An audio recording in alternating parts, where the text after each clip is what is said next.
অবাই আর আশেকের রাসূল সুন্নিয়তর মোমবাতি প্রতীকু জোয়ার আগামী 12 ফেব্রুয়ারি ঠেগাইব দিব হনে।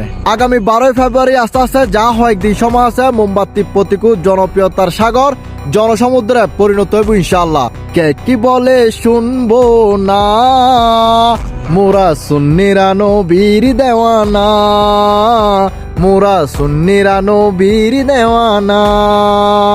মুদের মন্দ বলুক বলুক ভণ্ড বলুক, মোরা জান দিতে বই করি না, কারো কথায় কান দেব না, মোরা সুন্নিরা নবীর দেওয়ানা।